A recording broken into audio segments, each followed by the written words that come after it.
extensas, el tiempo será corto, pero vamos a tratar de resumir la patología mamaria en una clase, ¿correcto? Entonces, hoy día conmigo vamos a ver patología mamaria. La patología mamaria tiene ciertas características. La primera de ellas es que es de marcado predominio femenino. Obviamente porque hay diferencias, ¿no?, en cuanto a la glándula, en el desarrollo de la misma entre un hombre y una mujer. Por lo tanto, la mama femenina tiene influencia de hormona que genera mayor patología en ellas, entre ellas cáncer, lo cual no significa que no haya patología masculina. La hay, pero en un mucho menor porcentaje.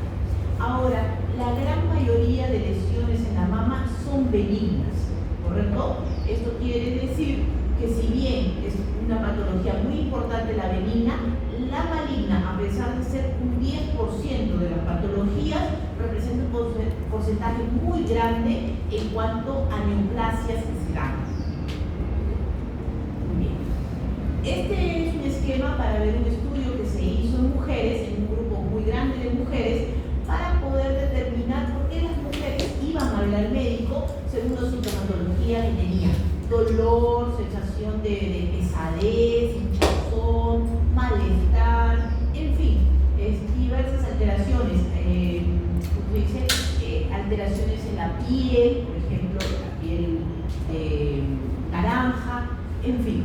Y se descubrió que un 30% de estas mujeres no tenía una alteración específica que indicara por qué tenía esa patología. No se encontró patología en esa mujer, en un 30%. En un 40% de esas mujeres se encontró alteraciones fibroquísticas, que es una patología que vamos a ver hoy día, es decir, la presencia de quistes y fibrosis asociada en la mama. Un 13% fueron diversas alteraciones de carácter benigno y un 7% fue fibroadenoma. Entonces tenemos aquí que entre las patologías benignas más importantes tenemos el fibroadenoma y las alteraciones fibroquísticas. Y solo un 10% fue patología maligna, fue cáncer. Muy bien, la mama en sí tiene estructuras específicas que van a generar patologías específicas. Quiere decir que en la mama hay un espectro muy limitado de patologías que podemos tener, debido a que tiene pocas estructuras en esta glándula. Nosotros tenemos, por ejemplo, aquí la pared costal, las costillas, ¿no? Tenemos el estroma interlobulillar, básicamente tejido graso. Vamos a tener aquí lo que está en verde, el estroma lobulillar. Aquí tenemos el conducto terminal o la unidad lobulillar terminal, los conductos, ¿no?, que se van a las estructuras ductales que van a terminar en lo que son los conductos y senos galactóforos terminando en el pezón. Entonces, de acuerdo a la zona afectada, se van a producir determinadas patologías. La principal en la mama viene a ser esta zona distal, ¿no?, que es el lobulillo.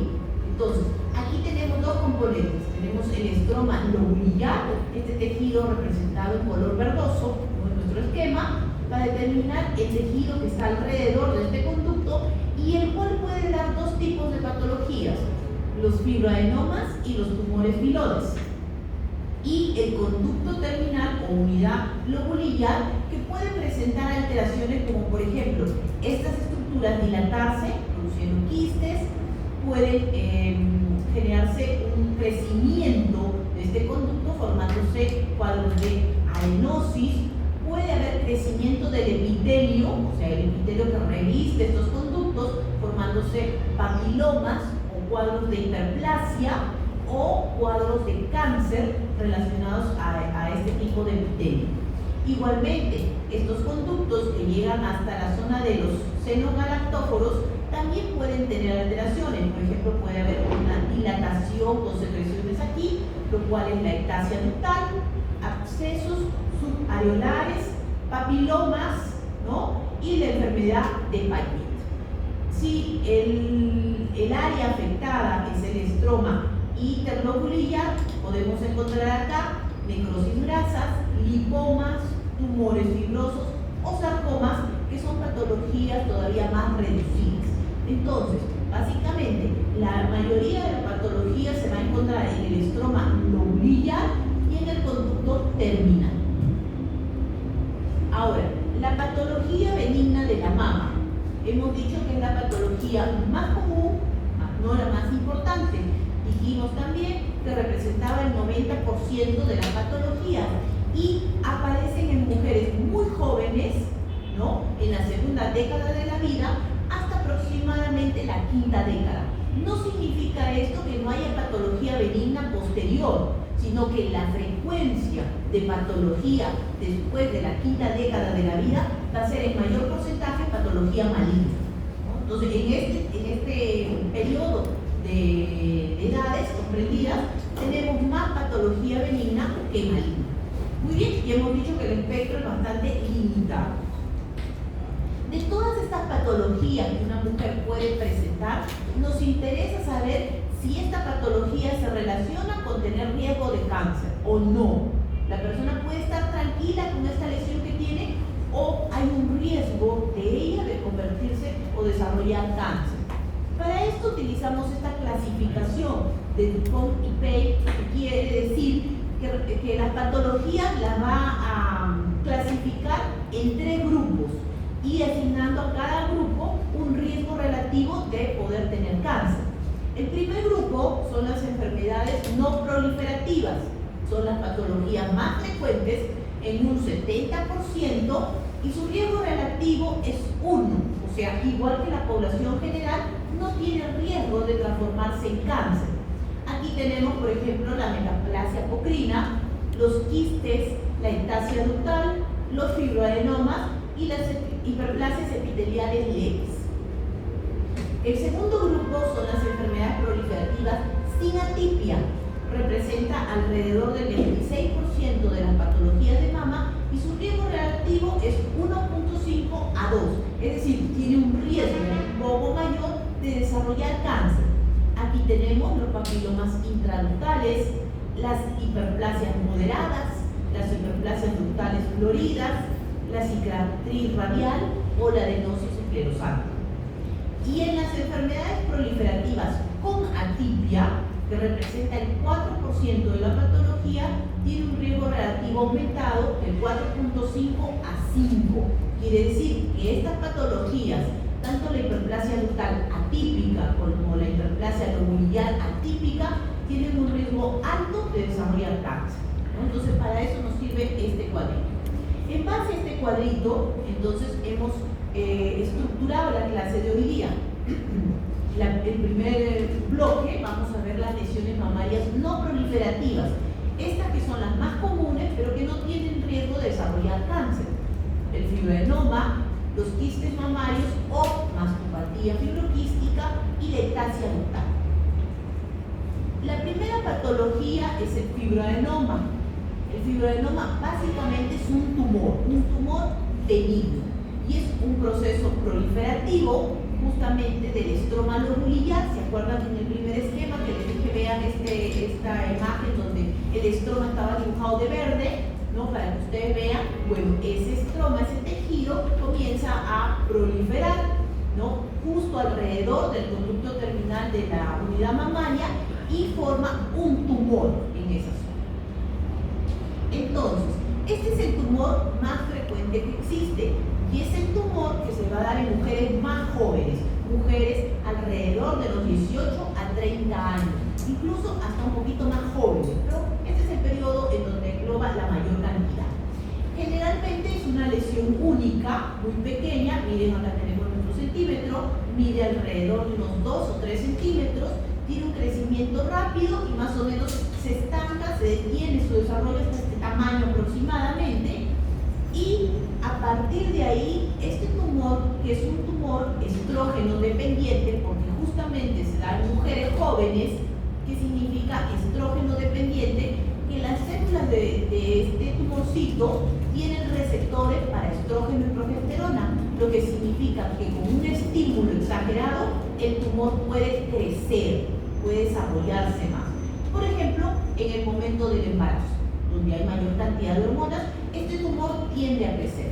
en el momento de la lactancia, cuando la mujer usa anticonceptivos orales o incluso en mujeres posmenopáusicas que utilizan terapia hormonal sustitutiva. Entonces, frente a estos estímulos de hormonas, y como el tumor tiene receptores para estas hormonas, el tumor tiende a crecer. Sin embargo, en el momento de la menopausia, en que deja de haber este estímulo, ¿no?, entonces el tumor regresiona, disminuye de tamaño, se hialiniza y finalmente se calcifica. ¿Correcto? Entonces, de ahí es una patología básicamente de mujeres jóvenes. Muy bien, este tumor suele ser único en la mayoría de casos, en el 90%, ubicado en el cuadrante superoexterno. De ahí que la mujer puede palpar el tumor, puede darse cuenta en un autoexamen de que tiene una lesión ahí, ¿no?, y poder ir al médico. Como ustedes ven, es un tumor redondito, ¿no?, bien delimitadito, y cuando uno lo palpa, lo siente móvil, o sea, no adherido a planos profundos, ¿no? Se moviliza, tú lo agarras y lo puedes palpar y sentir que se mueve, ¿no? Tiene forma redonda, la superficie es lisa, bien delimitada, y al corte su superficie es de color blanco naranjo, blanquito, homogénea. Todo. Este tumor tiene dos componentes, tal como su nombre lo dice, es un fibroadenoma. Tiene un componente de tejido conjuntivo que le da el nombre de fibroma, ¿no?, el cual en su celular elipsoide atrapa a los rezagos del conducto que quedan ahí, ¿no?, los distorsiona, y tiene un componente epitelial que le da el nombre de adenoma. Por eso es un fibroadenoma. Esta es la imagen del fibroadenoma. ¿Qué es lo que ha ocurrido? Ese estroma lobulillar que mencionamos en la primera imagen de color verde que les dije, comienza a proliferar de forma excesiva y comienza a atrapar conductos en su interior, y dependiendo de que la proliferación sea excesiva o no, comienza a comprimir estos conductos y formar estas bandas que tienen epitelio medio distorsionado. ¿Correcto? Como es un tumor que ha englobado, que ha tapado a estas estructuras, es bien delimitado porque tiene una cápsula y no tiene tejido adiposo. ¿Correcto? Entonces, un tumor bien delimitadito con estos dos componentes. Algunos los diferencian en fibroadenoma pericanalicular, que es esta imagen histológica, en la cual la proliferación del tejido estromal no es tan severa, y algunas estructuras, algunos conductos, algunas estructuras quedan con una luz bastante visible, ¿no?, con estructuras medias lineales, axiformes, irregulares que ustedes pueden ver. Este es el fibroadenoma pericanalicular. Y en otros tumores, el tejido estromal es tan severo, el crecimiento, que prácticamente los atrapa a los conductos, formando estas bandas comprimidas de tejido. Recordemos aquí que todas estas estructuras, ¿no?, conductos y todas estas que vayamos a encontrar, siempre van a estar tapizadas por dos capas de células. ¿Correcto? Una capa externa, que es la capa mioepitelial, y una parte interna, que es la capa epitelial. Entonces, a pesar de que estén comprimidos acá los epitelios, siempre vamos a encontrar esas dos capas de células. ¿Correcto? Y estos dos fibroadenomas, el pericanalicular y el intracanalicular, pueden coexistir en un mismo tumor. ¿Cambia mi riesgo de desarrollar cáncer? No lo cambia. ¿Correcto? Solamente es una descripción histopatológica de lo que vemos, pero no cambia mi riesgo de desarrollar cáncer. Ahora, el fibroadenoma tiene algunas variantes poco frecuentes. Por ejemplo, el fibroadenoma juvenil o gigante. Su mismo nombre nos indica de qué trata. El fibroadenoma juvenil se da en adolescentes alrededor de los 13, 14, 15 años, que tienen un fibroadenoma que no se detiene a los 2 o 3 centímetros, sino que puede crecer hasta unos 15 centímetros aproximadamente. En una niña que tiene una mama todavía rudimentaria, pequeña, y que aparezca un tumor bastante grande, llama la atención. Por eso su nombre es fibroadenoma juvenil, pero no cambia su riesgo de desarrollar cáncer. sigue siendo un fibroadenoma. Tenemos el fibroadenoma tubular, que en vez de tener estructuras glandulares, tiene estructuras tubulares, ¿no? Y el fibroadenoma de la lactancia, que se relaciona con este periodo, con esta etapa, ¿no?, del desarrollo de la mujer durante la lactancia. Todos estos subtipos o variantes tienen el mismo riesgo relativo, ¿no?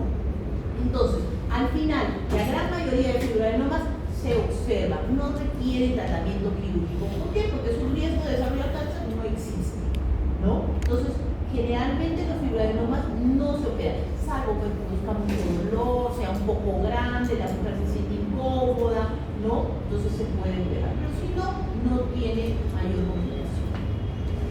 La segunda patología que vamos a ver es la mastopatía fibroquística. Y acá hay una definición bastante antigua, pero vigente aún, en la cual dice: es una condición en la cual hay quistes o nódulos palpables en la mama, asociados con dolor, con sensibilidad, con turgencia, y fluctúa con los cambios del ciclo menstrual y empeora progresivamente hasta la menopausia.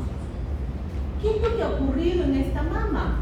¿Qué es lo que ha pasado? Acá tenemos la mama normal, acá tenemos nuestros conductos, acá está nuestra unidad terminal, lobulillar.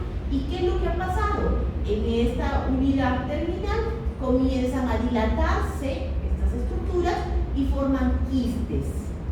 Estos quistes que se forman, como ustedes ven, van a deformar mi mama de tal manera que se van a formar quistes pequeños, medianos, grandes, turgentes, llenos de líquido. La mujer siente dolor, siente sensibilidad en las mamas, y esto va a ir empeorando a medida que la mujer vaya avanzando en edad.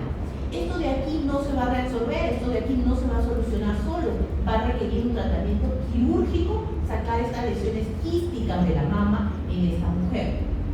Entonces, esta patología es la más frecuente. No todas las mujeres van a llegar a tener quistes así de grandes, pero en muchas de ellas se puede encontrar un par de quistecitos que de todas maneras le producen molestia y dolor. Esta lesión o esta enfermedad se encuentra en mujeres entre 20 a 40 años, y aunque la etiología es multicausal, se relaciona otra vez con el estímulo estrogénico exagerado, o sea, con el estímulo hormonal. Por eso es que lo vemos también en mujeres jóvenes, ¿correcto? Aunque hay otros estudios también que relacionan esta patología con estados de hiperprolactinemia prolongados, retención hídrica, déficit de progesterona o dietas ricas en metilxantinas, ¿correcto? Todos estos factores se estudian para buscar cuál es el causante de esta enfermedad, pero hasta ahorita el que cobra mayor vigencia es el estímulo estrogénico exagerado. Muy bien, básicamente la enfermedad fibroquística de mama nos habla de la presencia de quistes, ¿correcto? Es lo principal, tienes que encontrar quistes en la mama. Y estos quistes se han originado en la unidad terminal ductolobulillar, esa estructura que dijimos que tenía dos capas, ¿se acuerdan? La capa de células epiteliales intraluminales y la capa mioepitelial externa.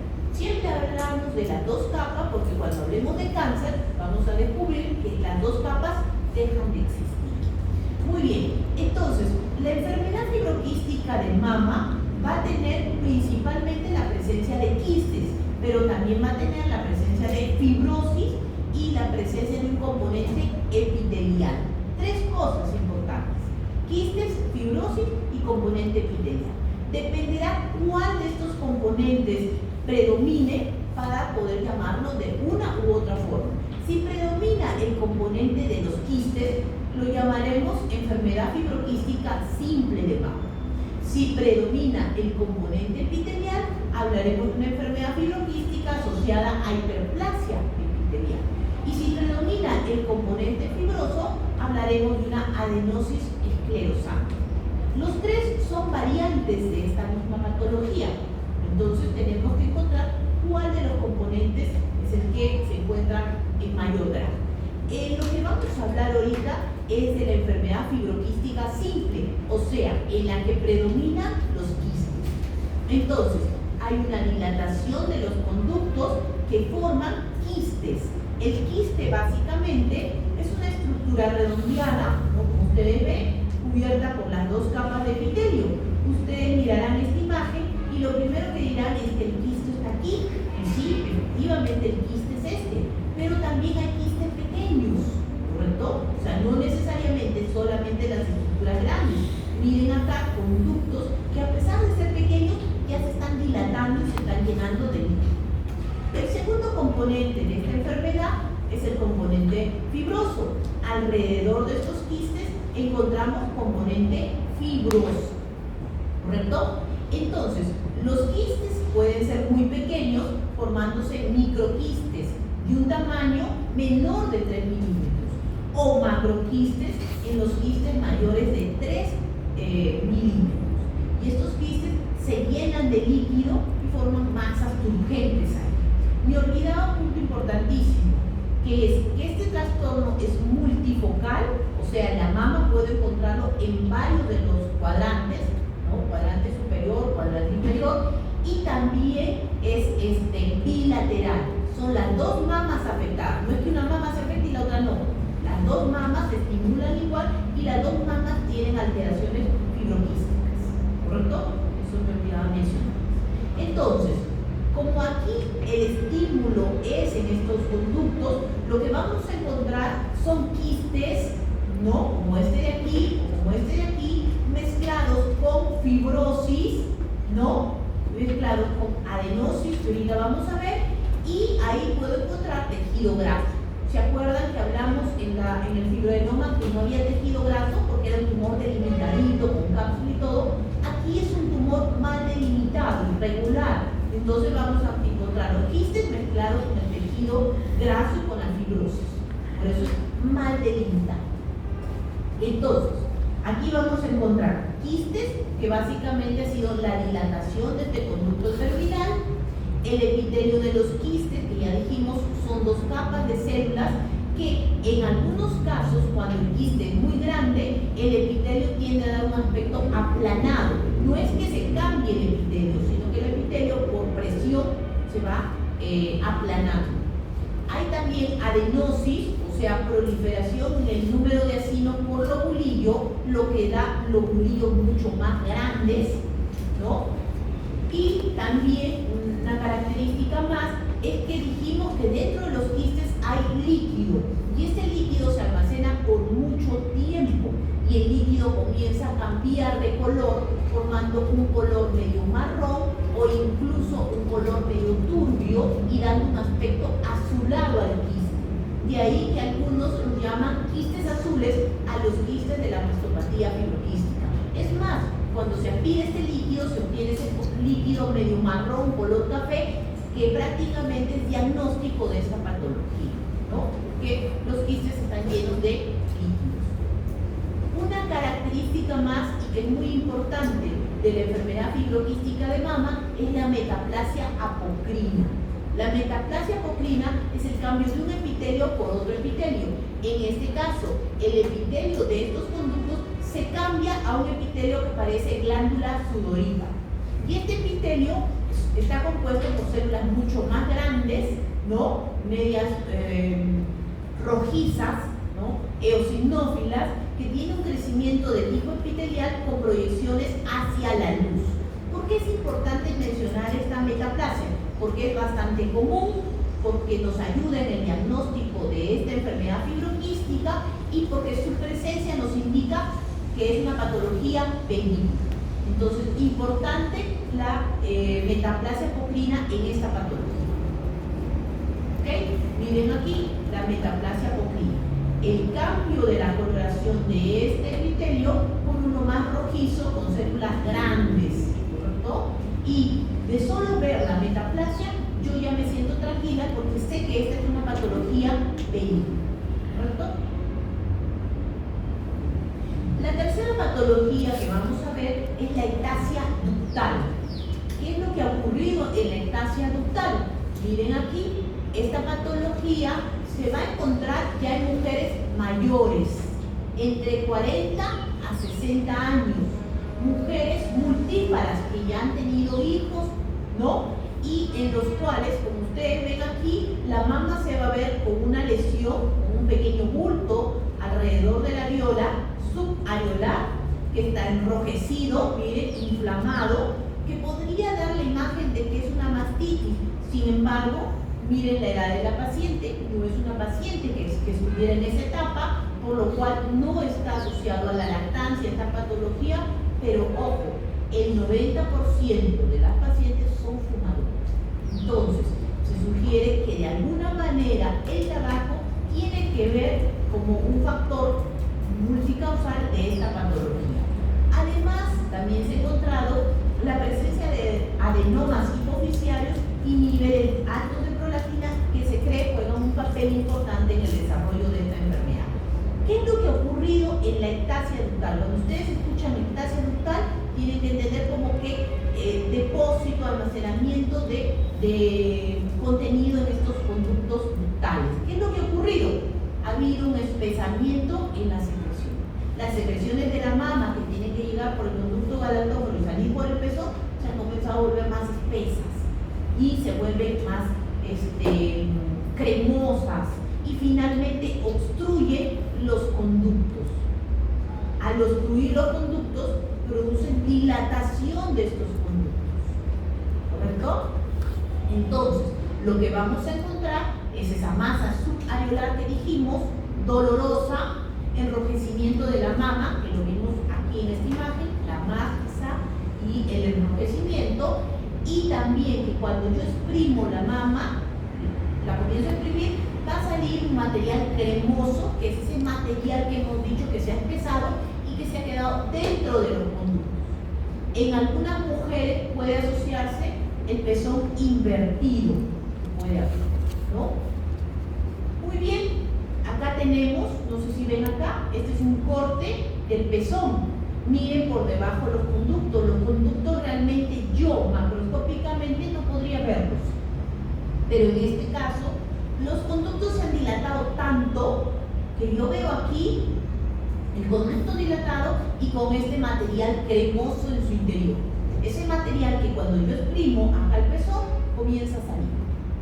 Entonces, hay espesamiento de las secreciones mamarias, dilatación de los conductos galactóforos subareolares que se ven aquí, y obviamente este material acumulado aquí, ¿no? Que es detritus, secreciones acumuladas, células que están fragmentadas, destruidas, genera una gran reacción inflamatoria alrededor del conducto, que es una reacción inflamatoria crónica, incluso granulomatosa con células gigantes, que puede existir. Entonces, esa es la secuencia: el espesamiento de las secreciones, la dilatación de los conductos y la inflamación alrededor de los conductos galactóforos. Entonces, esta patología también es mal delimitada, por lo cual se extrae un fragmento de mama y aquí podemos ver los conductos dilatados y con el material cremoso en su interior.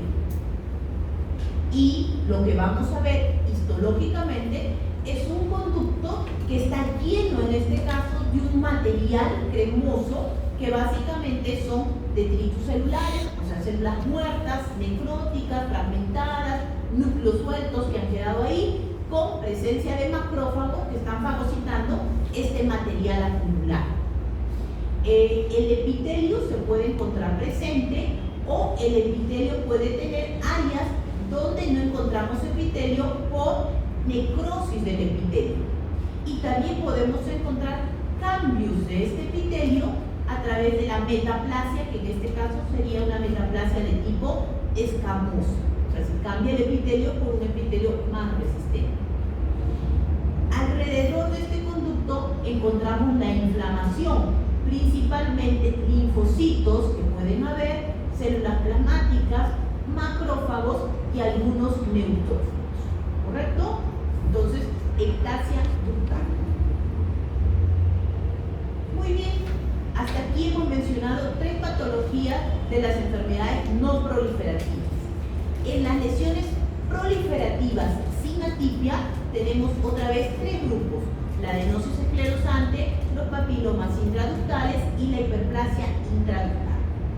La primera de ellas, la adenosis esclerosante, dijimos que era una variable de la mastopatía fibroquística. Pero se acuerdan, en esta variante lo que predomina es la fibrosis. Entonces, hay fibrosis y esta fibrosis es tan severa que atrapa los conductos en su interior y prácticamente los atrapa, y puede incluso que sea difícil ver a estos conductos atrapados entre tanta fibrosis.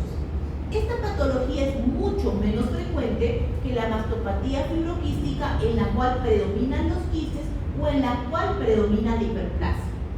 Igualmente, esta patología puede ser bilateral, igual que la mastopatía simple, ¿no? Y se puede ver en el estudio mamográfico como una cicatriz que llama la atención por la forma de la lesión, por los bordes de la lesión, que podría confundirse con una imagen de un posible cáncer, que no lo es.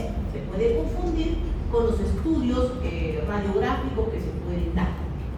Entonces, la lesión es básicamente tejido fibroso. Como ustedes ven, todo esto rojito que ustedes ven es el tejido fibroso. También hay la presencia de quistes. Recordemos que es una variante de la mastopatía fibroquística. Pero lo importante es que los conductos, los brotes glandulares que quedan aquí atrapados, comienzan a ser comprimidos por la gran fibrosis que existe.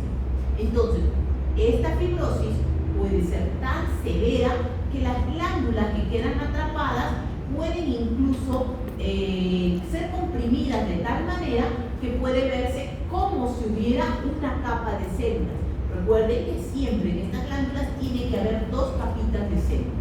Cuando vemos esa lesión en la cual se puede confundir de esta manera, tenemos que hacerle más estudios, porque la imagen confunde de manera clínica y también confunde de manera histológica, ¿no? Recordemos que aquí hay un riesgo de poder desarrollar posteriormente cáncer, ¿no? Por la fibrosis severa que tiene y los cordones que quedan atrapados en medio de esta fibrosis, este estroma bastante denso. La otra patología es el papiloma intraductal. ¿Qué es el papiloma intraductal? Es una proliferación exofítica de las células epiteliales que revisten el conducto galactóforo. ¿Qué quiere decir esto? Nosotros tenemos aquí el conducto galactóforo, ¿correcto? El conducto. Y este conducto tiene un epitelio. Bueno, el epitelio que cubre el conducto comienza a crecer y comienza a formar un tumorcito dentro del conducto. Por eso decimos que es una proliferación de las mismas células epiteliales que revisten el conducto galactóforo y que quedan unidas a la pared. Quedan unidas porque nacieron de las células que estaban revistiendo este conducto. Muy bien, ese tumorcito que crece en estas mujeres se encuentra en mujeres un poquito más mayores, entre 30 y 50 años, y muchas de las cuales debutan con una secreción sanguinolenta por el pezón. Como ustedes ven acá, el pezón ha comenzado a salir un poquito de sangre, y la mujer que está en esta edad puede sospechar, puede temer que tenga un cáncer, y algunas incluso tienen tanto miedo que no quieren ir al médico, y puede ser papiloma intraductal. Cuando se palpa, se puede sentir un pequeño tumor debajo de la zona areolar, que puede medir algunos milímetros, pero para que sea palpable es alrededor de 1 centímetro aproximadamente. Este tumor raramente produce retracción del pezón, o sea, el pezón invertido. Muy bien, entonces, este tumorcito, que más o menos mide 1 centímetro de diámetro, se encuentra alrededor del conducto galactóforo, es decir, cerca al pezón. Por eso de ahí que es palpable, ¿no? Y está formado, como ustedes ven, por un tejido bastante delicado, permeable, medio rojizo, que ha taponado el conducto y ha hecho que este conducto se dilate, ¿no? La imagen histológica es característica. Esa doble capa de células que dijimos que reviste este conducto ha comenzado a proliferar y forma pequeñas papilas, todas ellas juntas, ¿no? Unidas al epitelio por un eje de tejido conjuntivo. Entonces, en este tumorcito vamos a encontrar las dos capitas de células que hemos mencionado desde el comienzo, formando este grupito de estructuras papilares. ¿Correcto? Entonces, este es un papiloma intraductal formado por los dos tipos de células. ¿Por qué este papiloma es más riesgoso? Ya dijimos que su riesgo relativo ha aumentado, ¿no? Se encuentra en el grupo 2. ¿Por qué el riesgo aumenta a medida que la mujer es más joven? ¿Cómo así? Las mujeres mayores tienen papilomas intraductales solitarios, que son poco frecuentes. Acá les he puesto, representa el 1.5 de la patología mamaria, poco frecuente. Y la formación papilar, o sea, el papiloma, crece en el conducto galactóforo principal, el que está cerca al pezón. Se manifiesta con una telorragia y un tumor palpable alrededor de 1, 2 hasta 3 centímetros. Estos tumores generalmente se tratan con tratamiento quirúrgico, se hace una resección del tumor y se saca. Pero en las mujeres más jóvenes vamos a encontrar papilomatosis múltiple. ¿Qué quiere decir? Múltiples formaciones papilomatosas, pero ya no en los conductos galactóforos principales, sino en los conductos galactóforos periféricos. Mucho más difícil que la persona lo palpe, que se dé cuenta que tiene esta patología. Entonces, en estas mujeres mucho más jóvenes, ¿no? También pueden tenerlo de manera bilateral. O sea, las dos mamas pueden tener estas lesiones. Entonces, en ellas el riesgo de desarrollar cáncer aumenta entre un 4 a 15% de las mujeres que tienen papilomatosis múltiple. Incluso en estas mujeres el cáncer mamario coexiste en el momento del diagnóstico. Y si no coexiste en ese momento, un 10% desarrollan cáncer posterior al diagnóstico. ¿Correcto?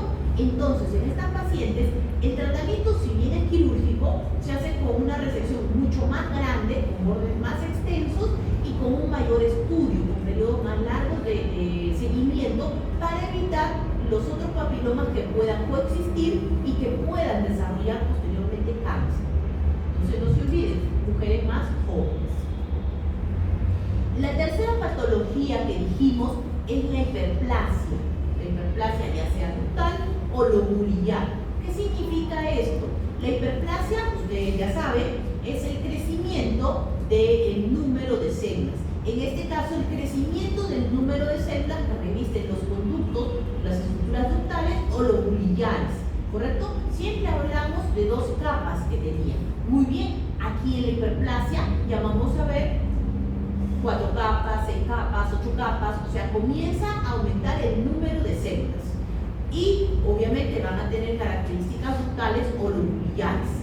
En la hiperplasia nosotros hablamos de dos patrones: las hiperplasias usuales o clásicas, en las cuales la hiperplasia, o sea, las células no tienen atipia. Las células se parecen mucho a las células normales. Simplemente crece el número de células. Y la hiperplasia atípica, en la cual las células van transformándose y van alterando sus características, de tal manera que tienen núcleos más grandes, núcleos hipercromáticos,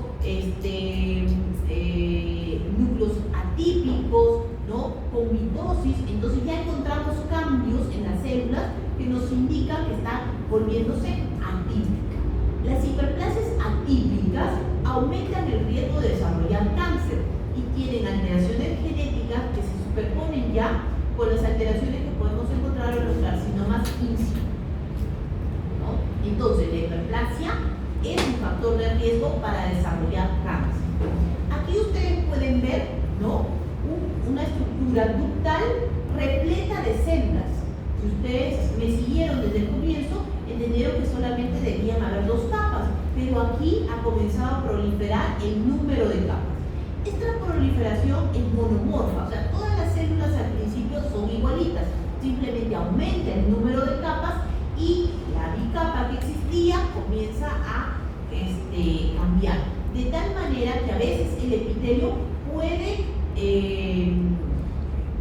llenar por completo el conducto ¿no? Formando una masa completamente sólida, o en algunos casos pueden tener pequeñas áreas, ¿no? Pequeñas luces todavía en el túbulo presente, ¿no? Entonces, la hiperplasia se va a clasificar en grados. Hay hiperplasias leves, por ejemplo, aquí les estoy poniendo un ejemplo, ¿no? Que tengan 3 o 4 capas de células, las hiperplasias moderadas que pueden tener 5 o más capas de células, y las hiperplasias severas que tienen aproximadamente el 70% de la luz del conducto ocupado por las células, ¿no? A medida que aumenta el número de capas, o sea que la hiperplasia se vuelve de leve a severa, aumenta el riesgo de que esta hiperplasia se vuelva atípica. Y si se vuelve atípica, el riesgo de desarrollar carcinoma in situ y carcinoma invasor pues es mucho mayor, ¿no? Ya estamos entrando al tercer tipo de lesiones, las lesiones proliferativas comanditas, que básicamente son lo mismo que hemos dicho, el aumento del número de células, pero en este caso atípicas, ya sea dentro de las estructuras ductales o dentro de las estructuras lobularias, formando la hiperplasia ductal atípica o la hiperplasia lobular atípica. Muy bien. Antes de entrar al cáncer, porque el siguiente paso sería entrar al cáncer, vamos a hablar del tumor Phyllodes. Y ustedes me preguntarán, ¿dónde está el tumor Phyllodes de esta clasificación de Dupont que presentamos al principio? Porque no lo mencioné. Bueno, esa clasificación es para tumores de tipo epitelial, los que van a producir a la larga carcinomas. Pero el tumor Phyllodes no está englobado dentro de esta categoría porque el tumor Phyllodes ha sido descrito como un cistosarcoma, o sea, un tumor de tipo mesenquimal. Este tumor, este cistosarcoma Phyllodes, se llama así porque es un tumor, ¿no?, en el cual al momento de cortarlo se abre como si fueran hojas, ¿no? Por eso se le llamó Phyllodes. Y es un tumor fibroepitelial que se formó en el tejido lobular. Otra vez recordamos la primera imagen, esa imagen donde les mostré la unidad terminal y un tejido verdoso que lo rodeaba, que se acuerdan que era el estroma lobular. Ese mismo estroma es el que da origen al tumor Phyllodes. Algunos pensaban que este tumor Phyllodes era una evolución del fibroadenoma. Se ha descubierto que no lo es. Son dos tumores completamente distintos, ¿no? Este tumor Phyllodes, ¿no?, se pensaba así, que era una evolución del otro tumor, porque se daba en mujeres una década posterior que las mujeres que tenían fibroadenoma, entre 30 y 50 años, ¿no? Pero no lo es otro tipo de tumor, también de tejido estromal, conectivo, ¿no?, que este tiene un riesgo de volverse maligno, ¿no? Entonces, es un tumor que si se vuelve maligno se transformaría en un sarcoma, no en un carcinoma, por eso está aparte. Este tumor, ahí ven la imagen de la mujer, es un tumor unilateral, ¿correcto? Una sola de las mamas está afectada. Es un tumor que tiene un crecimiento rápido, no crean que esta mujer tiene años con ese tumor y se ha quedado así. Este tumor ha crecido en meses, ¿no? Es un tumor bien delimitado. Ustedes ven que hace excrescencias en la piel, se siente en la superficie de la mama que va deformando. Y como el crecimiento es tan rápido, tiende a producir necrosis en la piel afectada. Más o menos mide en promedio entre unos 10 a 15 centímetros aproximadamente. Mientras más grande el tumor, tiende a tener un mayor grado un mayor riesgo de poder volverse maligno. Entonces distorsiona la mama, provoca necrosis y estos tumores tienen que ser reseccionados de manera extensa, pero aún así tienden a recidivar, a pesar de tener márgenes bastante amplios. Incluso algunos de esos tumores pueden tener metástasis al momento del diagnóstico.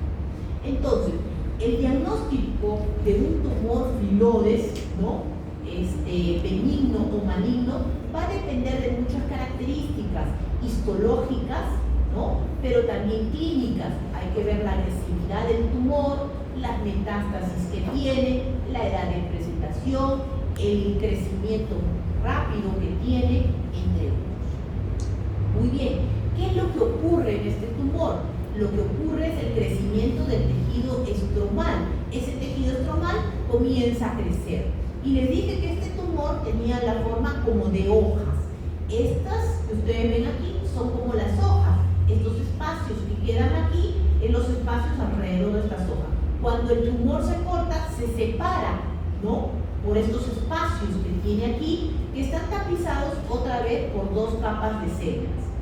Estas dos capas de células que lo cubren son células normales, porque la lesión realmente es en este tejido estromal. Este tejido estromal que es lo que ha crecido y que tiene características malignas. Es decir, es un tejido muy celular, es un tejido con células muy atípicas, puede haber mitosis, puede haber pleomorfismo, entre otros. Entonces, el aumento en la celularidad de este tumor, la anaplasia y las mitosis que pueden haber son las alteraciones más importantes para diagnosticar un tumor filodes maligno, ¿no? Y como hemos dicho, este tumor tiene de por sí un riesgo alto de desarrollar cáncer, pero un tumor sarcomatoso. En estos casos, los tumores filodes que se diagnostican como benignos, miren aquí, pueden recidivar localmente en un 8%, que vuelve a crecer otro tumor en la mama, y pueden tener metástasis hasta en un 2%. Ustedes dirán, pero si era benigno, puede tener características histológicas benignas y aún así comportarse agresivamente. Los tumores francamente malignos diagnosticados por las altas tasas de mitosis, por el estroma muy celular, por la anaplasia que tienen recidivas locales mayores en un 36% y metástasis hasta en un 23%. Entonces, el tumor filodes es un tumor potencialmente agresivo, ¿correcto? Su diagnóstico no se toma como un tumor que no pudiera transformarse en algo más, ¿no? Hay que tener cuidado con el tumor filodes. Muy bien, como dijimos entonces, el espectro de las patologías de mama era estrecho, era poco nuestra cantidad de patologías benignas, ¿no? Por las mismas estructuras de la mama. Y dijimos que la gran mayoría, el 90% eran esas patologías benignas que hemos mencionado. El 10% tan solo son los cánceres de mama, o sea, los tumores que se han desarrollado en estas células epiteliales, ya sean ductales o lobuliyales, y van a formar un cáncer. El cáncer de mama es el tumor más frecuente en las mujeres actualmente. En las zonas que ustedes ven en rojo, ¿no? En Estados Unidos, en Canadá, en Inglaterra, en Australia, en Argentina, es un tumor bastante frecuente. Más o menos tiene un porcentaje de 101 casos por cada 100.000 habitantes en esas zonas.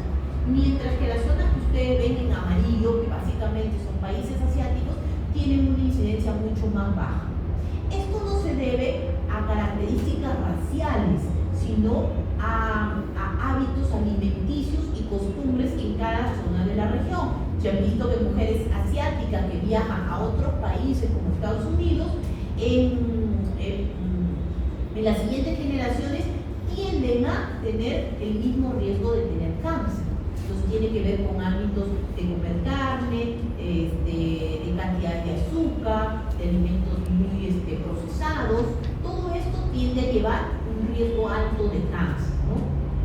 Entonces, en nuestro país, en las Américas, el cáncer de mama ocupa un lugar muy importante. Miren la incidencia del cáncer de mama frente a otros cánceres, como por ejemplo el pulmón, el colorectal, ¿no? Tiroides, cervicuterino. Entonces, el cáncer de mama es altamente frecuente, es uno de los tumores más frecuentes en la mujer y solamente superado en mortalidad por el cáncer de pulmón. Entonces, la mortalidad del cáncer de mama es alta todavía. ¿Y por qué es alta? Porque nosotros para hacer un diagnóstico de cáncer de mama nos hemos tardado demasiado.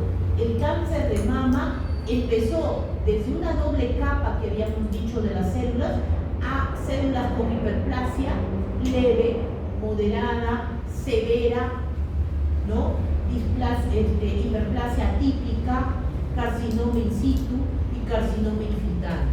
Para que esto haya ocurrido, la mujer ha tenido una evolución aproximadamente de 10 años. 10 años que pudimos ubicar a esta persona que tenía estos cambios y que iba a desarrollar este cáncer. Entonces, tenemos que centrarnos en las personas que tienen factores de riesgo. ¿Cuáles son los factores de riesgo? Las personas que tengan historia familiar. Por ejemplo, familiares afectados con cáncer de mama. Una persona que tiene una madre, una tía, una hermana, una hija, una prima que tiene cáncer de mama, tiene un riesgo mayor de tener cáncer de mama, y lo vamos a ver posteriormente, ¿no? La edad de aparición del cáncer. Si el familiar tiene cáncer de mama y es joven, es menor de 40 años, el riesgo de tener cáncer de mama es mucho mayor que si mi familiar tuviera 70, 80 años, ¿correcto? Entonces, mientras más joven, mayor riesgo. Que tenga cánceres bilaterales, también mayor riesgo. Alteraciones genéticas específicas, como el BRCA1 o el BRCA2, o el síndrome de Diffram-Reni, que tiene que ver con el P53, el guardián del genoma, ¿recuerdan? O otros tipos de factores que ya no son factores, vamos a decirlo, medibles, como los ambientales, los hormonales, pero sí algunos que nosotros podemos evaluar. Por ejemplo, la duración de la exposición del epitelio mamario a los estrógenos.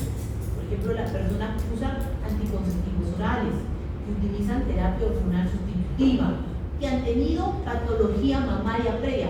Todas estas patologías que hemos mencionado, una persona que ha tenido un papiloma tiene un riesgo de desarrollar cáncer. Una persona que ha tenido hiperplasia en una biopsia tiene riesgo de desarrollar cáncer. Una persona que ha tenido hiperplasia ductal usual o clásica tiene un riesgo relativo de 2 veces sobre la población general. Pero si la hiperplasia diagnosticada fue atípica, tiene un riesgo de 5 veces sobre la población. Y si tuvo un carcinoma in situ diagnosticado y biopsia, tiene un riesgo relativo de 10 veces más. Entonces, todas estas patologías tienen un riesgo y hay que detectar a estas mujeres para evitar que lleguen a un cáncer de mama. Un factor de riesgo es el sexo, o sea, el ser mujer ya es un factor de riesgo para el cáncer de mama, lo cual no significa que no haya cáncer de mama en los varones. Sí existe cáncer de mama en los varones. 1 de cada 500.000 hombres con patología al año puede tener cáncer de mama. La gran mayoría de lesiones en el hombre son lesiones benignas y principalmente es una ginecomastia, un desarrollo de la glándula mamaria. En algunos casos incluso ese desarrollo es básicamente tejido graso que se almacena y da una forma como de una mama. Entonces, en los hombres el riesgo existe, sí, pero menor que una mujer, ¿no? Entonces, ¿quiénes de los hombres podrían tener un cáncer de mama? Los que tengan antecedentes familiares. Ojo, no solamente las mujeres que tienen una mamá, una hermana, una prima con cáncer de mama tienen riesgo. Un hombre que tenga, por ejemplo, su mamá, su hermana con cáncer de mama, tiene un riesgo menor, pero hay un riesgo, ¿no? Los hombres que tienen mayor exposición a estrógenos, por ejemplo, en el síndrome de Klinefelter, en el cual disminuye la cantidad de andrógenos, aumenta la cantidad de estrógenos y puede tener un riesgo de desarrollar cáncer de mama. La ginecomastia no favorece el desarrollo de un cáncer. Ojo. Entonces, los hombres que tienen cáncer de mama, si los comparamos con una mujer, más o menos en promedio son 10 años mayores que la mujer. Es decir, que si la mujer tiene cáncer de mama a partir de los 50 a 70, el hombre tiene entre los 60 a 70. Son hombres mucho mayores. La lesión es por debajo de la areola, en la zona subareolar, y tiene características muy similares a la mujer. Es decir, es un cáncer que se va a producir un carcinoma de tipo ductal. Recordemos que en el nombre no se desarrollan las estructuras lobuliyales, pero es muy similar a la mujer, con compromiso cutáneo, con compromiso de ganglios axilares, pero Pero obviamente como el hombre no tiene ese colchón de tejido graso en la mama, pues se produce una infiltración rápida de la pared, una destrucción de la piel, ¿no? Como la imagen que ustedes están viendo en este varón afectado. Muy bien, entonces en las mujeres hemos dicho que el riesgo de cáncer de mama va aumentando con la edad, ¿no? Por ejemplo, aquí podemos ver un esquema para poder ir viendo cómo va aumentando el riesgo de cáncer de mama. A partir de los 50 años, la patología tiende a comenzar en aumento en el diagnóstico en las mujeres que vienen por patología, ¿no? Entonces, por ejemplo, tenemos que a una edad de 30 años es raro encontrar un cáncer de mama en una mujer que tiene alguna patología. Sin embargo, a medida que aumenta la edad de la mujer, el riesgo, la tasa de incidencia de cáncer de mama va aumentando. En mujeres, por ejemplo, a los 80 años que tengan patología mamaria, una de cada 15 mujeres tiene cáncer. En las mujeres en 90 años, una de cada 9 tiene cáncer, ¿no? Entonces nuestro riesgo aumenta con la edad. La raza también influye. Las mujeres de raza blanca, norteamericanas, tienen un riesgo mayor de tener cáncer frente, por ejemplo, a la raza afroamericana, asiática, hispana, latina, ¿no? Sin embargo, las mujeres de raza negra son mujeres que, si bien tienen menor incidencia, tienen pronósticos, peor pronóstico a los 5 años. ¿Por qué? Porque en estas mujeres se diagnostica en estadios avanzados. Y vamos a ver que las mujeres de raza negra generalmente tienen factores predisponentes, entre ellos, por ejemplo, el BRCA1, el BRCA2, que producen cánceres mucho más agresivos. Por lo tanto, las mujeres de raza negra tienen cánceres a edades menores, mujeres entre los 35 y 40 años, tumores más agresivos, tumores en estadios más tardíos de diagnóstico. Entonces su pronóstico es menor, ¿no? Ya dijimos que la raza asiática tiene menor riesgo que la raza americana, pero incrementa cuando ellos migran a estas zonas. Muy bien, en los antecedentes familiares dijimos que el tener un familiar con cáncer de mama nos afecta. ¿Cómo nos afecta? Si mi familiar es en primer grado, por ejemplo, hijos, padres o hermanos, ¿no? Y el familiar afectado con cáncer de mama es mayor de 50 años, mi riesgo relativo es de 1.8. Si mi familiar afectado es menor de 50, mi riesgo relativo aumenta. Mientras más joven mi familiar afectado, mi riesgo relativo tiende a aumentar a 2.3. Si mi familiar afectado está entre 40 y 49 años, mi riesgo relativo es 2.56. Si mi familiar está entre los 30 y 39, mi riesgo relativo aumenta a 3.28. Entonces, el familiar y la edad de afectación es fundamental. Si también tengo familiares en segundo grado, tíos, sobrinos, nietos, abuelos, también mi riesgo relativo aumenta a 1.5. Factores que tienen que ver con la exposición a hormonas. Por ejemplo, la menarquia precoz. Cuanto más joven es la mujer al momento de menstruar, obviamente va a tener mayor tiempo de exposición a estrógenos. Entonces, si la mujer tiene una menarquia precoz, va a tener un mayor riesgo de tener cáncer de mama. Entonces, el riesgo disminuye un 20% de riesgo cada año que se retrase la menarquia. Igualmente sucede con la menopausia tardía, ¿no? Si la menopausia es tardía, tiene un mayor periodo de exposición a estrógenos. Si la menopausia se da antes de los 45 años, mi riesgo disminuye a la mitad. Si mi menopausia se da después de los 55 años, 10 años posterior, mi riesgo tiende a aumentar. Los abortos que se practican, ya sean abortos espontáneos o inducidos, ocurridos antes del primer embarazo término, también produce un aumento del riesgo de cáncer de mama. La administración de exógenos, por ejemplo, en mujeres premenopáusicas que utilizan anticonceptivos orales Obviamente no es mujeres que utilizan un par de meses o muy esporádico, sino mujeres que tienen periodos largos, como de 10 años utilizando este tipo de hormonas, tienen un riesgo mayor de cáncer de mama. O las mujeres posmenopáusicas que tengan terapia hormonal, no por periodos también largos, de 10 años a más. Muy bien. En cuanto a la etiología del cáncer, existen 3 tipos, ¿no? Los factores, ¿no? O los cánceres de mama esporádicos son mujeres que no tienen antecedentes familiares, no tienen ese familiar, ese tío, primo, hermano que haya tenido cáncer de mama y que representan el mayor porcentaje, entre un 70 a 80% de los casos.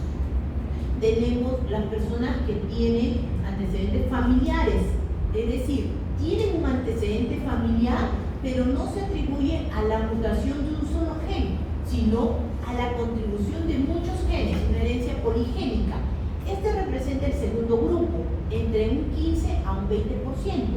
También es difícil de evaluarlo. Y tenemos el tercer grupo, los factores hereditarios, que estos se atribuyen a la mutación de una línea germinal de un solo gen. Aquí entra entonces la herencia monogénica y, por ejemplo, mutaciones conocidas como el BRCA1 o el BRCA2, ¿no? Este representa un porcentaje más bajo, 5 a 10%. El BRCA1 es una mutación de un gen que se encuentra localizado en el cromosoma 17 y que tiene una transmisión de un patrón autosómico dominante, es decir, si uno de los dos cónyuges tiene este gen, pasa al hijo, ¿no? O en este caso a la hija, ¿no? Entonces, esta alteración, ¿no? Se va a asociar no solo al cáncer de mama. Cuando nosotros escuchamos BRCA1 decimos cáncer de mama, pero no necesariamente es cáncer de mama, puede ser cáncer de ovario, cáncer de próstata en los varones que lo heredan, cáncer de colon. Entonces nos va a dar cánceres, en este caso cáncer de mama, pero en mujeres mucho más jóvenes. Dijimos que la edad más o menos promedio era alrededor de los 50 años para adelante. Estas van a ser mujeres que van a tener cáncer entre los 40 y 50 años, más jóvenes, y después vamos a ver cánceres más agresivos. El BRCA2 es similar, es una mutación localizada en el cromosoma 13, también con un patrón autosómico dominante, y también se va a dar asociado al cáncer de mama en el varón, al cáncer de ovario, al cáncer de próstata y vejiga, al cáncer de páncreas, y va a tener una edad de inicio un poquito mayor que el BRCA1, pero también mujeres jóvenes, alrededor de los 50 años. Este tipo de mutaciones se asocia a los carcinomas ductales, ¿no? Muy bien. Entonces hemos visto que influyen varios factores, ¿no? Factores, herencias, genes, y finalmente nos va a dar un tipo de cáncer histológico que nosotros vamos a ver. Esta es la clasificación de los tumores de mama, ¿no? Y si ustedes miran, la clasificación que les he puesto ahí todavía está resumida. Es una clasificación bastante extensa que identifica características histológicas de los tumores y, por ejemplo, me va a diagnosticar carcinomas de tipo pleomórfico, carcinomas osteoclásticos, carcinomas de tipo melanocítico, carcinomas lobulares, tubulares, creiformes, medulares, una lista enorme que si nos ponemos a describir cada uno nos pasaríamos horas y horas hablando de todos estos tipos de tumores. Entonces vamos a hacer una descripción mucho más concisa para que ustedes lo puedan entender. Entonces todos esos cánceres que hemos visto lo vamos a dividir en 2 tipos, ¿correcto? Para que sea más fácil el aprendizaje. Vamos a dividirlos en los carcinomas in situ y los carcinomas infiltrantes. Ustedes saben que los carcinomas in situ son los cánceres que están confinados dentro de las paredes de la estructura, sea ductal o lobular, no ha roto la membrana basal.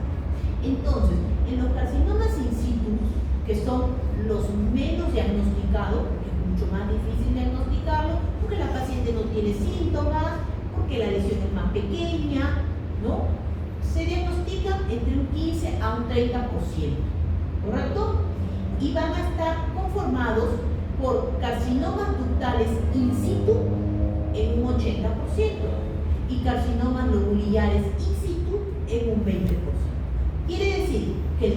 más frecuente es el carcinoma ductal. En los carcinomas infiltrantes, los que ya rompieron la membrana basal, los que se metieron al tejido, los que tienen riesgo de desarrollar metástasis, compromiso ganglionar, tenemos varios subtipos.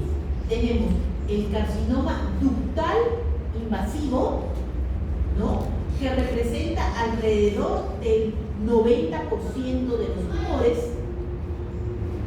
y que el 80% vienen a ser los carcinomas ductales clásicos y que tiene variantes, como el carcinoma medular, como el carcinoma mucinoso, como el carcinoma papilar o el carcinoma ductal. Variantes del mismo carcinoma ductal. ¿Me dejo entender? El carcinoma ductal infiltrante representa el 90%. La gran mayoría es un carcinoma ductal común y un 10% son variantes del carcinoma ductal. Muy bien, tenemos el carcinoma lobulillar que representa un 10%. Y tenemos los cánceres raros que representan menos del 1%. Esos cánceres que estaban aquí, el pleomórfico, el osteoclástico, el melanocítico, el tubular, el neuroendocrino, toda esta larga lista se encuentra en este grupo de cánceres raros que representan alrededor del 1%. Entonces vamos a centrarnos en los carcinomas ductales y en los carcinomas lobulillares, porque en ellos hemos ya englobado el 90 y tantos % de los cánceres, ¿correcto? El carcinoma ductal in situ, que hemos dicho que es el tumor confinado dentro de las membranas basales, es un tumor que se originó de un proceso hiperplásico atípico que se dio dentro del conducto y que finalmente las células crecieron, se volvieron hiperplásticas, taponaron los conductos y estas células se transformaron en células atípicas, con células con pleomorfismo, con núcleos hipercromáticos y con mitosis. Para que me puedan entender, esa es la imagen histológica del carcinoma ductal in situ. Dentro de los conductos, dentro de las estructuras ductales, comenzaron a proliferar las células. Se volvieron una hiperplasia leve, moderada, severa y atípica, y finalmente se transformó en un carcinoma in situ. De estos tipos, que pueden ser el comedocarcinoma, en el cual las células atípicas están en los bordes y el centro tiene bastante necrosis, el cribiforme, que tiene muchas luces tubulares, el sólido, que como ustedes ven ha taponado por completo el conducto, los micropapilares o los papilares, que forman estructuras papilares parecidas a deditos, y los tumores mixtos.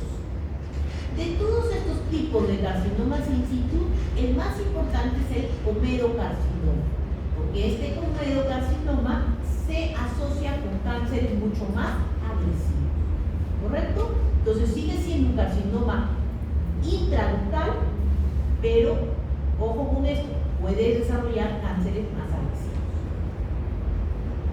El carcinoma in situ lobulillar es el mismo concepto, pero confinado a las estructuras lobulillares, ¿no? Las células son monomorfas, están limitadas dentro del conducto, y este tumor se va a dar en un 80-90% en mujeres jóvenes, antes de la menopausia. Si este carcinoma in situ lobulillar era tan poco frecuente, representaba un 10% de los tumores, ¿por qué lo estudiamos si no es tan frecuente? ¿Cuál es la importancia de este carcinoma lobulillar? La importancia del carcinoma lobulillar es que es bilateral, o sea, lo podemos encontrar en las dos mamas, y multifocal, o sea, lo podemos encontrar en un cuadrante y en otro cuadrante de la misma mama. Entonces, carcinoma lobulillar, hay que pensar que puedo encontrar otro cáncer en la misma mama o en la mama contralateral, ¿correcto? Hemos dicho que estos cánceres tienen múltiples alteraciones genéticas.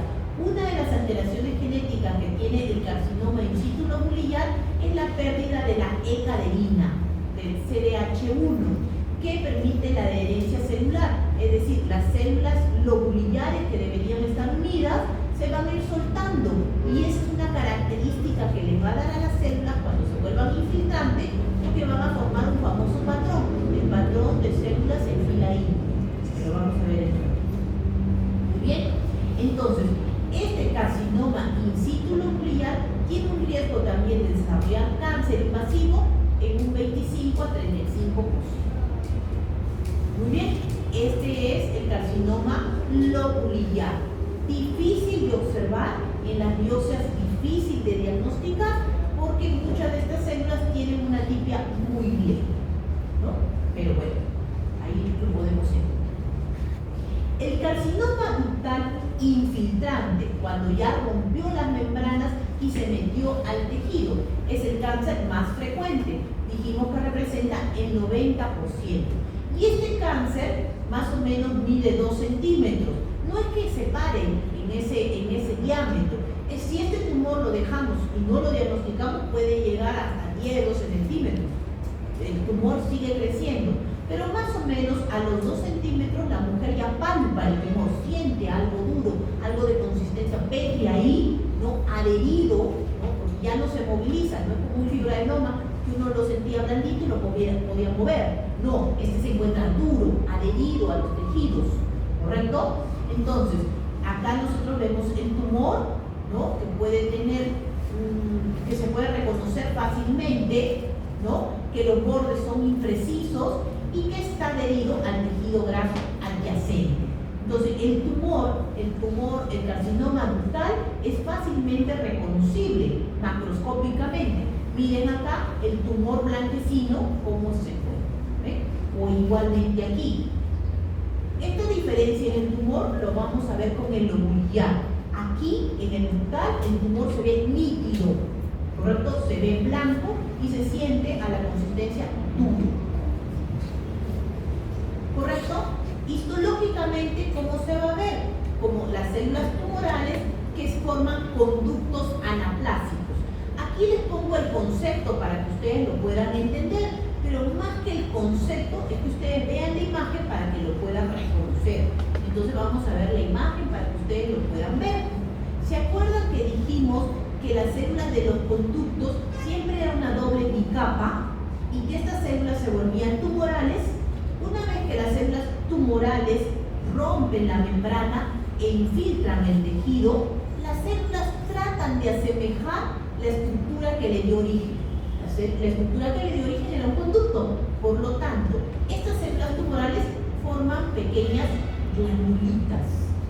La glandulita se ve como las células alrededor, formadas solamente por una capa de células, y una luz en la parte interna. ¿Correcto? Entonces miren, forma pequeñas glandulitas, ¿no? Con una luz en la parte interna. Y alrededor de las glándulas se puede formar tejido fibroso. ¿Correcto?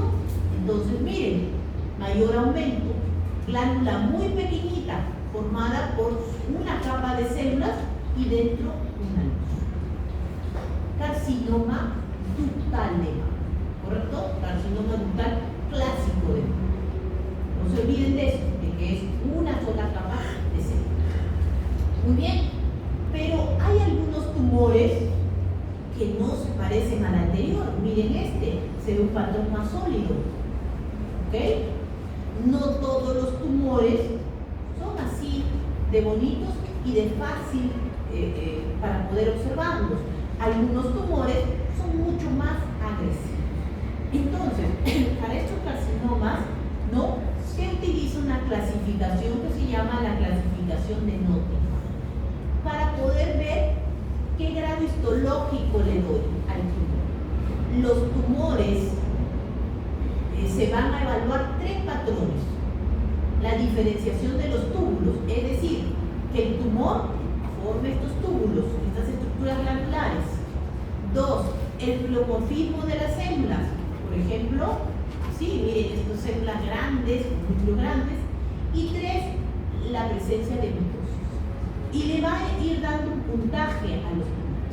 De tal manera que si el tumor produce una diferenciación tubular mayor del 75%, es decir, la gran mayoría del tumor está formado por glándulas, tiene un puntaje pequeño de 1. Y si el tumor tiene menos cantidad de glándulas, menos del 10%, un puntaje de 3. Es lo único que va a ir contrario, ¿no? Porque en el pleomorfismo mínimo le doy un puntaje de 1, pleomorfismo mayor le doy un puntaje de 3. Mitosis, menos de 100 de mitosis, un puntaje de 1, más de 3 de mitosis en 10 campos, un puntaje de 3. Entonces, esto de acá le asigna un puntaje a los tumores.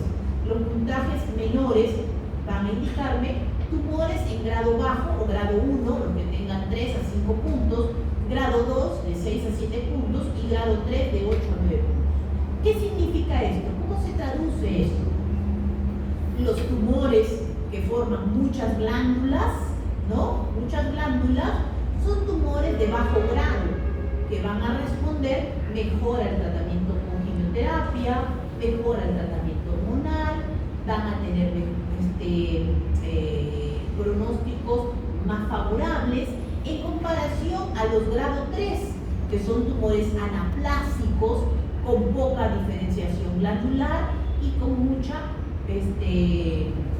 actividad mitótica, ¿correcto? Entonces, grado 1, los que forman muchas glándulas, y grado 3, los que prácticamente no lo forman.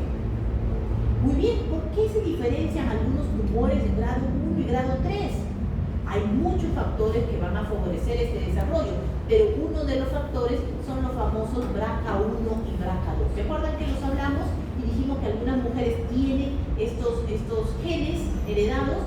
Muy bien, las personas que tienen estos genes, por ejemplo, en el BRCA1, tienen formación de túbulos disminuidos. O sea, quiere decir que van a ser tumores en mayores grados, grados 3, tumores más agresivos. Tienen pleomorfismo aumentado esos tumores. Tienen mitosis aumentadas. Tienen grados histológicos mayores. Tienen márgenes expansivos del tumor aumentado. Tienen poco componente in situ. Tienen receptores de estrógeno negativo. Esto de aquí lo voy a hablar al final de la clase para que me lo entiendan, ¿no? Tienen HER2 negativo. Entonces, estos tumores relacionados al BRCA1 y también al BRCA2 son tumores mucho más agresivos que se diagnostican en estadios más avanzados y en grados histológicos avanzados por las características que les confiere esta herencia, ¿no?, de estos genes. Muy bien, esto de aquí que les iba a explicar, me lo voy a pasar rápidamente, no lo voy a explicar por el tiempo que tengo. Quería explicarles aquí que los carcinomas ductales tienen algunas variantes. ¿Se acuerdan que dijimos que había variantes del carcinoma ductal?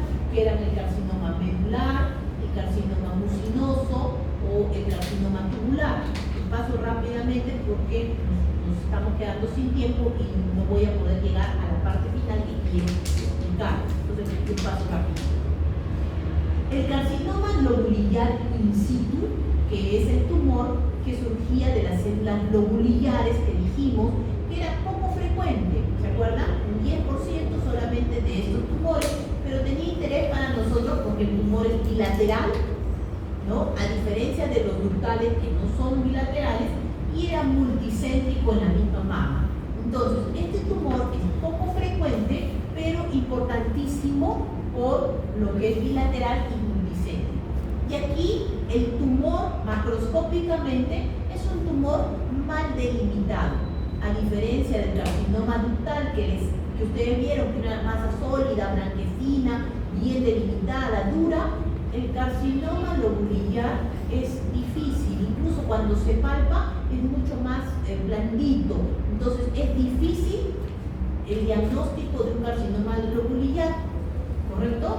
Muy raro que se encuentre delimitadito, ¿no? Y ¿se acuerdan que les dije que habían alteraciones en el carcinoma lobulillar, entre las cuales les mencioné la pérdida de la E-caderina, que mantenía la adhesión celular de las células en el lobulillo?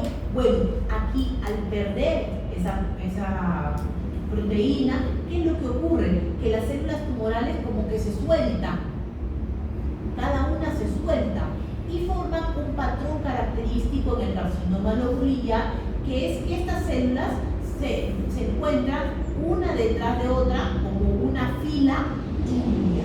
Entonces, cuando ustedes escuchen el término de fila india, estamos hablando del carcinoma lobulillar. Aquí no se forman glándulas, no va a formar nunca glándulas. Lo que va a formar son estas células, una detrás de otra, como una filita, ¿no?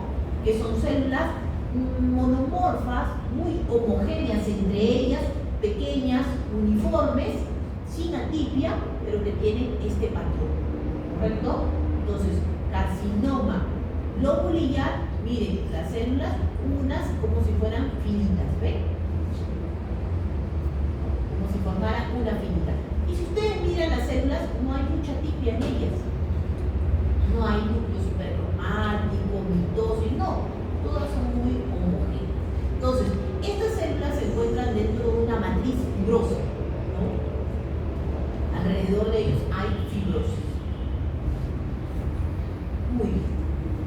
Muy bien, entonces todos estos tumores que hemos visto y que sabemos que la mujer es diagnosticada con un cáncer de mama, que es operada, que es tratada, nosotros tenemos que saber los factores pronósticos. O sea, esta mujer con este cáncer de mama, ¿cuál será la sobrevida que tiene? Entonces el factor pronóstico nos ayuda en eso, porque es un parámetro conocido en el diagnóstico o después de la cirugía que se asocia con una determinada supervivencia libre de enfermedad y en ausencia de tratamiento. O sea, me indican si la mujer va a recidivar, va a sobrevivir al cáncer o no. De todos los factores pronósticos que puedo encontrar, porque son muchos, cada uno de ellos influye en la sobrevida, pero se ha demostrado que el más importante es, para predecir esta supervivencia global, es el estado de los ganglios axilares. Cada vez que una mujer tiene un cáncer de mama, se tienen que evaluar los ganglios de la mama. Antiguamente se extraía todos los ganglios de la mama, se dejaba un hueco en la axila, ¿no? Sacando todos los ganglios comprometidos, bueno, todos los ganglios en sí, ¿no? Pero posteriormente se hicieron estudios y se vio que estudiándose, por ejemplo, el ganglio centinela, o sea, el primer ganglio que recibe el flujo linfático, y si este ganglio no está comprometido, los otros ganglios no lo estarán. Y si este ganglio está comprometido, es un porcentaje altísimo que los otros ganglios no están. Entonces, el primero que se estudia actualmente es el ganglio centinela, ¿no? Para buscar el compromiso de los ganglios. Si los ganglios están comprometidos, la gran mayoría, miren acá, el 70% recidiva a los 10 años. Si los ganglios no están comprometidos, la recidiva es baja entre un 20 a un 30%. Miren aquí, entonces es importantísimo si los ganglios están comprometidos. Y también es importante el número de ganglios comprometidos. Miren acá en esta tablita un tumor del tamaño de 0.5 centímetros, ¿no? Entonces nosotros tenemos aquí un tumor de un tamaño pequeño. Uno diría, no, chiquitito. Y miren aquí, este tumor comparado con la cantidad de ganglios tomados en esta mujer. 0 ganglios positivos. La mortalidad es 0.8. ¿Correcto? Va de acuerdo. Tiene un tamaño pequeño y no tiene ganglios. Pero este mismo tumor tan pequeño y en la mujer que tenga más de 3 ganglios comprometidos, su mortalidad aumenta al 41%. Entonces, importantísimo, no solamente si el ganglio está comprometido, sino la cantidad de ganglios. Por eso el anatomopatólogo saca todos los ganglios, alrededor de 20, 25 ganglios, y se estudian toditos buscando cuántos de ellos están comprometidos. En un tumor mayor de 5 centímetros que no tiene ganglios comprometidos, tenemos un 17.8 de sobrevida, de mortalidad, versus una mujer que tiene más de 3 ganglios comprometidos, que tiene una mortalidad de 54.5%. Entonces, ahora. Otro factor pronóstico es el tamaño tumoral. Obviamente, mientras más grande es el tumor, mayor es la recaída del paciente. ¿Correcto? Entonces, ¿por qué? Porque también se asocia con infiltración de tejido, con compromiso de ganglios, entre otros. El tipo histológico, bueno, aquí no les pude mencionar que los subtipos o las variantes del carcinoma ductal son tipos que son de buen pronóstico, tienen muy baja recidiva. El carcinoma medular, que son ya carcinomas ductales bien diferenciados, como el medular, como el cribiforme, como el mucinoso, el tubular o el papilar, son tumores ductales de muy buen pronóstico, porque tienen bajo nivel de recidiva, ¿no? Hay otros tumores, por ejemplo, que son agresivos. ¿Se acuerdan ese 1% que les mencioné de cánceres raros, poco diferenciados, como los anillos de sello, los carcinomas inflamatorios, los carcinosarcomas? Todas estas neoplasias son agresivas. Entonces son tumores de mal pronóstico por el tipo histológico. Muy bien. Otro factor pronóstico es la edad de la paciente. Ya dijimos el tamaño. Mientras el tumor sea de menor tamaño, 1 a 2 centímetros, menor riesgo. Si el tumor aumenta el tamaño, mayor riesgo. La edad, ¿por qué? Porque las mujeres que tienen cánceres mayores, en algunos casos les ponen 35 años, en otras literaturas pueden encontrar 40 años, el límite. Entonces, mujeres con cánceres mayores de ese rango de edad tienen menor riesgo que mujeres de menor de ese rango. Mujeres jóvenes con cáncer de mama tienen un riesgo mayor de tener cánceres mucho más agresivos. Y aquí un factor que no les mencioné hace un ratito, que les dije que lo dejaba para el final, los receptores de estrógeno y progesterona. ¿Se acuerdan cuando empezamos la clase que les hablé del fibroadenoma y les dije que era un tumor que tenía receptores de estrógeno y progesterona, que con el estímulo de las hormonas tendía a crecer, ¿correcto? Cuando había un embarazo, cuando había una lactancia, cuando había el uso de anticonceptivos, el tumor crecía. Bueno, los cánceres se han originado de estas células que tenían receptores de estrógeno y progesterona, y estas células se volvieron malignas. Entonces, los tumores conservan los receptores de estrógeno y progesterona. Un tumor que tiene positivo esos receptores de estrógeno y progesterona significa que depende de las hormonas para seguir creciendo. Si yo a ese tumor le doy una terapia que bloquee ese estímulo hormonal, el tumor tiende a disminuir de tamaño. Disminuye y reacciona muy bien al tratamiento. Por lo tanto, los tumores que tienen receptores de estrógeno y progesterona positivos son tumores que tienen buen pronóstico. Mientras que los tumores que han perdido esos receptores siguen creciendo sin saber cómo controlarlos. De ahí que los tumores con receptores de estrógeno y progesterona negativos son de mal pronóstico. Por favor, estamos mirando de la lista. Por favor, la pasa que se acuerde. ¿Correcto? Entonces, los receptores de estrógeno y progesterona nos ayudan para saber si tiene buen pronóstico o mal pronóstico. Muy bien. La clasificación en CLM, la estadificación. Recordemos que la estadificación se ha hecho para ver tumores, cómo se comportan en distintos sitios, ¿no? Para poder homogenizar a las pacientes. Entonces, tenemos, por ejemplo, los tumores que están en estadio 1, en donde solamente hay un tumor pequeño, menor de 2 centímetros, sin ganglios y sin metástasis. Los tumores en estadio 2, se encuentran un tumor que puede medir hasta 5 centímetros con ganglios no adheridos y sin metástasis. Los tumores en estadio 3, con un tumor que puede llegar a cualquier tamaño, con ganglios libres o adheridos, sin metástasis. Y los tumores en estadio 4, que puede ser cualquier tamaño, cualquier ganglio, con metástasis. Entonces, el estadiaje también es un factor pronóstico. Por ejemplo, en los pacientes en un estadio grado 1, ¿no?, con un tumor pequeño, menor de 2 centímetros, tiene una mortalidad del 1%. Mientras que un tumor en un estadio mayor, en un estadio 4, con metástasis en un tumor pequeño, tiene una mayor mortalidad, ¿no? Entonces, el estadiaje también es un factor pronóstico.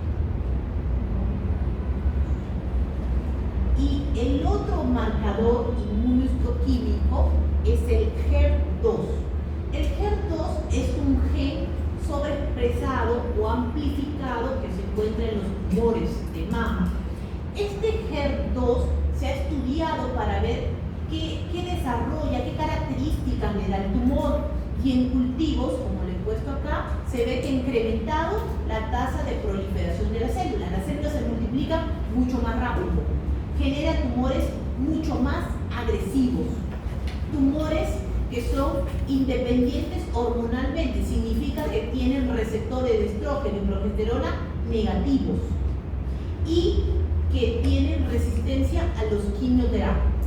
Entonces, de por sí, los tumores que tienen HER2 positivo son tumores con grado histológico pobre, que comprometen ganglios axilares y que comprometen muchos ganglios axilares. Entonces, estos tumores son agresivos. El que tenga HER2 positivo es de mal pronóstico, ¿correcto? Entonces, no solamente ver positivo y negativo y decir, ya, no, tienen que ver qué les están preguntando, si son receptores de estrógeno, progesterona o es el HER2. Muy bien, para terminar, ahora no solamente decimos el subtipo del tumor, un carcinoma ductal, no decimos solamente el tamaño, no decimos la cantidad de ganglios, sino que ahora hablamos de perfiles inmunohistoquímicos. ¿Por qué? Porque a veces tenemos dos mujeres que tienen un mismo carcinoma ductal, de un mismo tamaño, sin compromiso de ganglios, y las dos se comportan de manera distinta. Una reacciona muy bien al tratamiento y la otra empeora, hace metástasis y se compromete. Entonces, ¿qué pasó entre estas dos mujeres? ¿Por qué la diferencia entre ellas? Entonces ahora se han hecho perfiles inmunohistoquímicos para determinar las características que tiene ese tumor. Y se ha catalogado en 4 grupos los tumores de mama. Tenemos en ellos el luminal A, el primer grupo, que son tumores que tienen receptores de estrógeno y progesterona positivos. ¿Se acuerdan de esto? Es de buen pronóstico, ¿verdad? Tiene el HER2 negativo, buen pronóstico también. Y tiene un Ki-67 bajo. El Ki-67 mide la tasa de replicación celular, ¿correcto? Baja significa que las células no se reproducen. Muy bien, este es el subtipo más frecuente, el menos agresivo y el de mejor pronóstico. El que se da en mujeres de edad avanzada, con buena respuesta hormonal y bajo grado. Entonces, el luminal A, muy buen pronóstico, ¿correcto?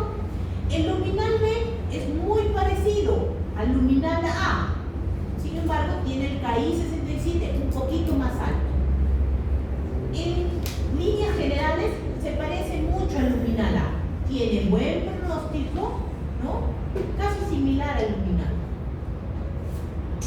El subtipo HER2 positivo tiene receptor de estrógeno y progesterona negativo, mal pronóstico, y HER2 positivo, mal pronóstico. Este es un subtipo agresivo, con tumores con alto grado histológico, con mujeres afectadas, generalmente afroamericanas, jóvenes, premenopáusicas, menores de 40 años, tumor agresivo.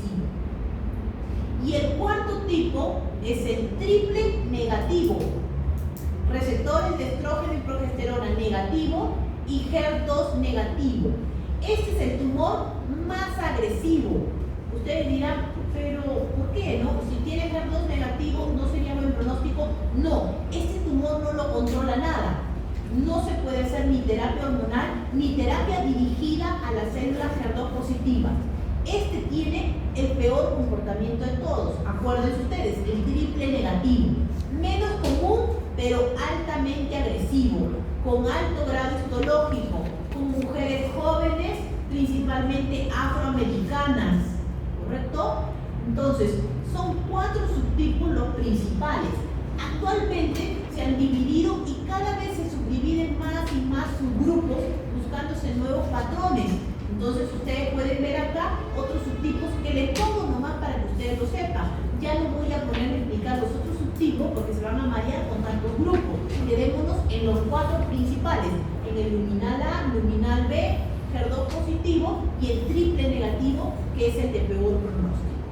Entonces, el luminal A y luminal B se encuentran en grados histológicos bajos y tienen mejor pronóstico. Se trata con tamoxifeno, que bloquea de alguna manera el estímulo hormonal y se tiene una muy buena respuesta del tumor en estas mujeres, generalmente de edades avanzadas, 50, 60, 70 años. El HER2 positivo se diagnostica en estadios avanzados y es un tumor altamente agresivo. Aquí no le puedo poner tamoxifeno porque no va a ayudarla. No sirve de nada porque no tiene estímulo hormonal, no tiene receptores de estrógeno y progesterona.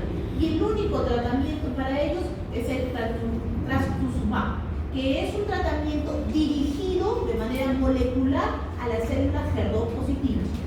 ¿Correcto? Y el triple negativo, que se diagnostica, miren, en estadios muy avanzados, en el cual ya no sirve ni el tamoxifeno ni el trastuzumab, y el único tratamiento es la quimioterapia. Estas mujeres tienen un cáncer mucho más agresivo y son mujeres jóvenes, ¿correcto? Entonces, son los 4 tipos que ustedes tienen que reconocerlos, ¿no? Son los más comunes, aunque existen otros subtipos adicionales. Muy bien, entonces, para terminar, hacerles recordar que todo lo que hemos visto es en función a estas patologías que pueden llevarnos a un cáncer. El cáncer, cuando uno lo diagnostica, cuando uno ya encuentra sintomatología, es porque el cáncer ya está avanzado.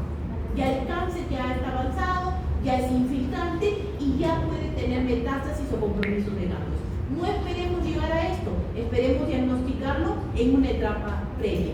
Encontrarlo cuando había una hiperplasia o diagnosticar un papiloma y reconocer a esta mujer como una persona que puede tener un riesgo relativo de cáncer. ¿Correcto? Muy bien, gracias por su atención. Eso es todo conmigo. Muchas gracias.